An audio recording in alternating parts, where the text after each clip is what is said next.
welcome Peter John Byrnes.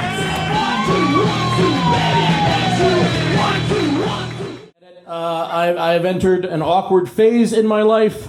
I'm in my late 40s, which is to say I'm 51. And it's a difficult period. I keep waiting for my son to show up in a DeLorean and straighten out my shitty life decisions. That hasn't happened. Also, this is now the point in my life where I realize that my death would no longer be considered tragic. That's just observing data. That's just how that works. By the way, just in case you're wondering, 50 is, well, and then 60 and beyond is, well, and then if you die after 70, people go, well, because you should just be amazed every day if you get up and you're 70 and you're not dead. I'm 51.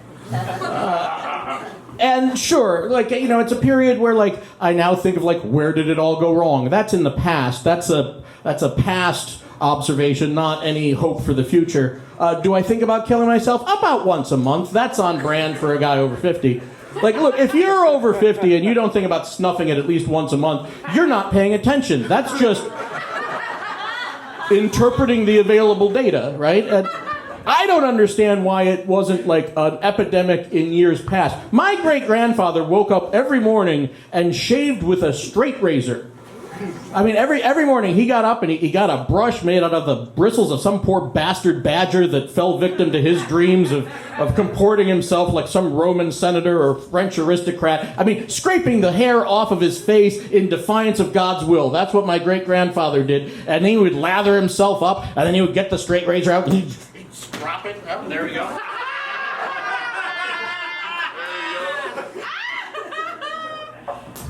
Yeah, that's a metaphor. Anyway, he'd strap it up on the leather strap, right? And then he'd put that straight razor to his throat every morning. And then he had a decision to make. I don't think I could put up with that sort of pressure. Before coffee? No, there's absolutely no way could I put up with that. And yet he never did it. Near as I can tell, my great-grandfather never even thought about snuffing himself in the morning. And now, later, I realized why. It's because his adult years were in the Depression, right? He was shaving at 4 a.m. because he had to get to his job at the boot-blacking factory before he took his second job at the Squalor Emporium.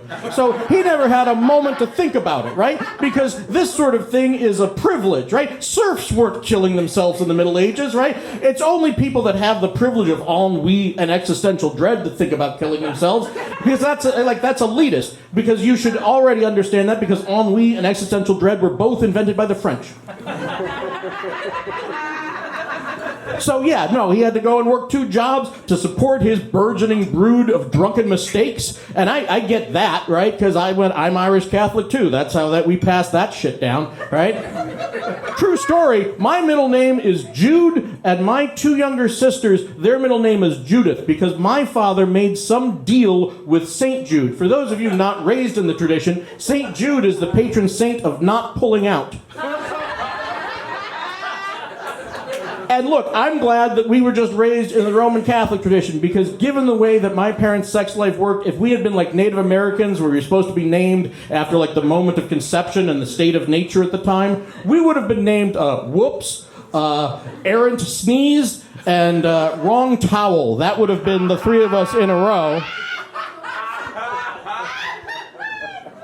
So it's my grandfather's generation they had to invent the safety razor for, because they were the post-war generation. They came back, they'd won the war, suffering from PTSD and drowning it in a sea of bourbon, and they had to make their razor blades inside a little case so they would slow them down a little bit in the morning. Then we went on to the baby boomers. Talk about privilege, right? We gave them Norelco electric razors. They harnessed electricity for a manual process. That's how entitled they felt. Right? And they were the generation that also had hair plugs and wife swapping. Wife swapping, by the way, is what polyamorous pioneers called themselves, because they were still in the barter system.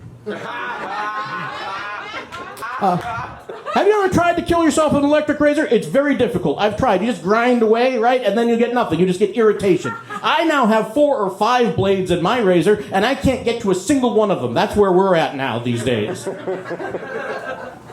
I realize this is the point in the set where people are thinking, is he okay? And I'm fine. I'm fine. This is just, look, I think you could probably tell from this getup and my general air of defeat. I'm a parent. I have 2 teenage children. And so I'm doing the things, I don't feel like killing myself. Because, look, it looks peaceful, right? You hear about people walking into the lake, but I know there's a lot of this at the end, right? So I'm going for walks. I'm a slave to my new watch that tells me how many steps I've done every day. Because my children are growing up to really be amazing. They've got aspirations, and I want to live. I want to live long enough to see their dreams crushed.